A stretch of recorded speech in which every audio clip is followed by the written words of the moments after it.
आता बातमी आहे महायुतीच्या गोटातनं। स्थानिक स्वराज्य संस्थांच्या निवडणुकांचे पडघम एकीकडे बाजू लागलेले असतानाच आता महायुती म्हणून एकत्र लढणार की स्वतंत्र लढणार या सगळ्या चर्चा सुरू झालेल्या असतानाच अजित पवारांच्या राष्ट्रवादीला महायुतीमध्ये विरोध होतोय का अशी चर्चा या निमित्ताने समोर येते आणि त्याला कारण ठरलंय ते भाजपच्या पदाधिकाऱ्यांनी मुख्यमंत्र्यांसमोर मांडलेल्या भूमिकेचं। सूत्रांनी एबीपी माझाला जी माहिती दिली आहे त्यानुसार एक वेळ शिंदेंच्या शिवसेनेसोबत जुळेल मात्र राष्ट्रवादी सोबत नको अशी भूमिका मराठवाड्यातल्या भाजपच्या पदाधिकाऱ्यांनी मुख्यमंत्री फडणवीसांसमोर मांडली आहे। स्थानिक स्वराज्य संस्थांच्या निवडणुकांसाठी मुख्यमंत्री फडणवीस यांनी काल संभाजीनगरात पदाधिकाऱ्यांची बैठक घेतली। या बैठकीत भाजप पदाधिकाऱ्यांनी विधानसभेला राष्ट्रवादी आणि शिंदे यांच्या शिवसेनेच्या पदाधिकाऱ्यांनी दिलेल्या त्रासाचाही पाढा वाचलाय तर स्वबळावर लढण्याची भूमिकाही मांडण्यात आली आहे। मुख्यमंत्री फडणवीसांनी मात्र पदाधिकाऱ्यांची समजूत काढत त्यांना युतीचा निर्णय घेण्याचं सुचवलं।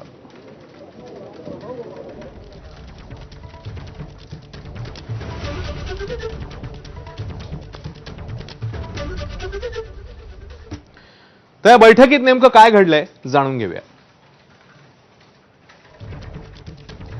युतीवर चर्चा झालेली आहे भाजपच्या बैठकीमध्ये, कारण महायुती म्हणून एकत्र लढावं अशा अनुषंगाने प्रमुख नेते तर बोलतायत मात्र नेमकं पदाधिकाऱ्यांचं काय म्हणणं आहे ते जाणून घेण्याचा प्रयत्न झाल्याचं कळतंय। स्वबळाचीही चाचपणी झालेली आहे।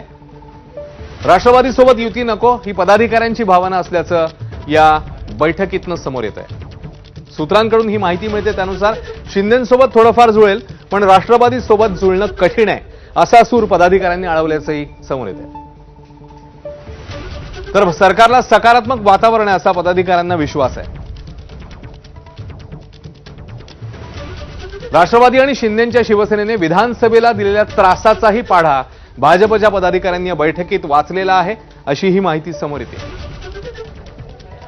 आणि या सगळ्या संदर्भात आता उपमुख्यमंत्री अजित पवारांनी नेमकं काय म्हटलंय, काय प्रतिक्रिया दिली आहे ते बघूया।